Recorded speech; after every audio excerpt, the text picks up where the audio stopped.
London, November 1940. World War II is raging. Nazi bombings never stop.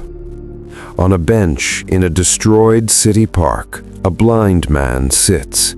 He looks like any other war victim, but he isn't just blind.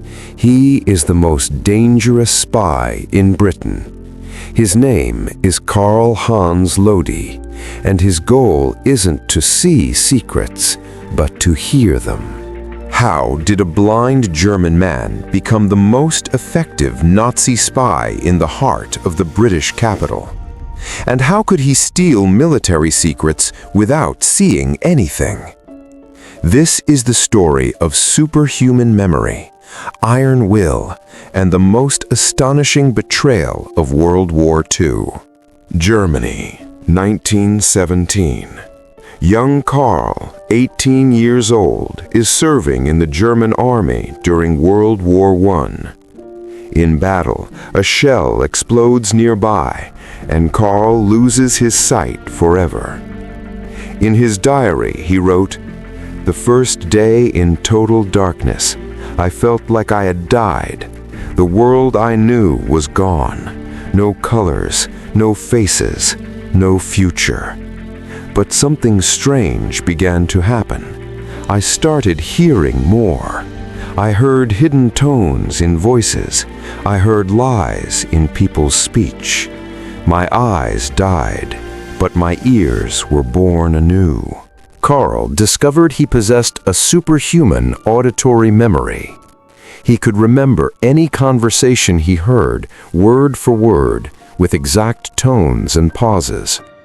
He learned Braille at record speed, and he mastered languages with shocking ease. A German medical report from 1925 noted, "Patient Karl Lody has exceptional auditory abilities. He can recognize 50 different voices and distinguish between them. His auditory memory far exceeds that of any sighted person I have encountered." But Germany in the 1930s is changing. Hitler rises to power, and Karl, the patriotic man humiliated by the Treaty of Versailles, sees Nazism as an escape from his disability. The opportunity comes in 1937. In a dark Berlin office, Karl sits before Wilhelm Canaris, head of German military intelligence, the Abwehr. Canaris asked him, "You're blind, Herr Lody. How do you imagine becoming a spy?" Karl replied, "I hear what sighted people cannot see, Herr Admiral. Give me a mission in Britain, and I will return with everything you want to hear." Canaris, the man who doubted everything, agreed to the experiment. Karl received intense training. Voice recognition, airplane engines, tank types, even the voices of British generals. Codes, learning complex ciphers without sight. The fake identity. He becomes Charles Henry Richardson, a Canadian lumber merchant who lost his sight in an accident. A secret training report stated, "Lody can distinguish the engine sound of a Spitfire from 3 kilometers away. He can tell if a speaker is nervous just by their breathing. He is a genuine secret weapon." September 1939. Karl arrives in London by ship. War has just been declared. In his pocket, a small radio, money, and blind faith in his ears. Karl settles in a small hotel. He looks like any blind refugee. He begins his daily routine, sitting in cafes, parks, train stations, and people talk and talk. In his first report to Berlin, he wrote, "The Royal Café, October 15. I sat next to pilots from the Royal Air Force. They spoke of a new airbase in Kent. They mentioned numbers, 50 new Hurricane aircraft. Their officers arrive next week. But how does he send this information? Karl cannot write. The solution, an audio recorder in his mind. He returns to his room and begins tapping on a wireless transmitter using a modified Braille method. Every 2 taps, a letter. Every sentence, a memory. His hotel neighbor wrote in his diary, "Mr. Richardson was always in his room in the evening. I hear regular tapping. I thought he was practicing Braille writing. He was very friendly. No one suspects a blind man." His greatest achievement. December 1940. Karl sits at Paddington Station. He hears a British officer say, "Transfer to Greenock on January 1st. The fleet is gathering there." And another officer, "The new battleship Prince of Wales will be ready in March."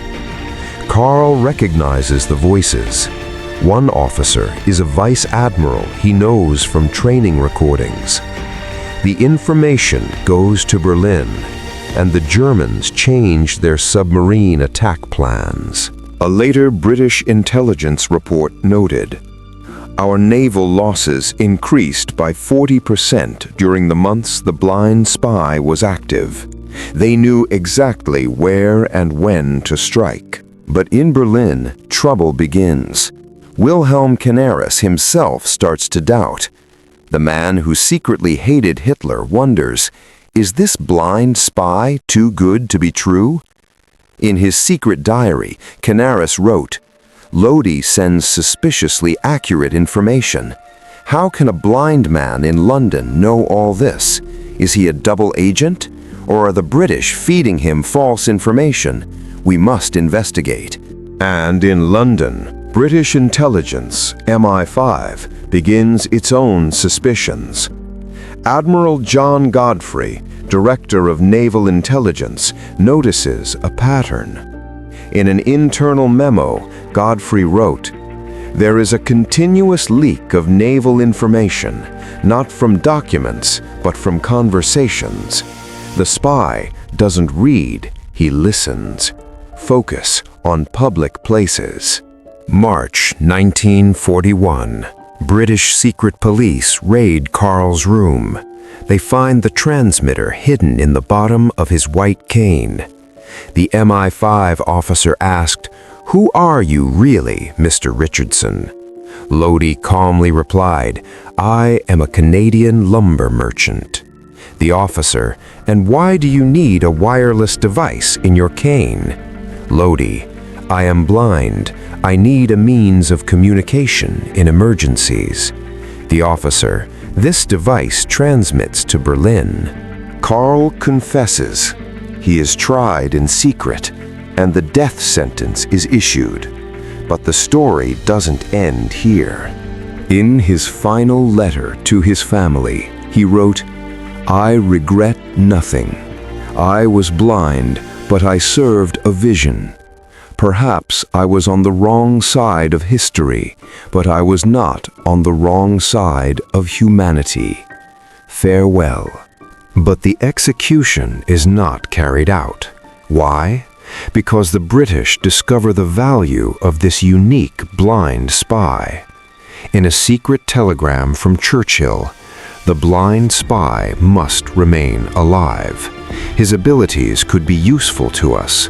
Turn him into a double agent. Karl agrees. For 2 years, he sends false information to Germany.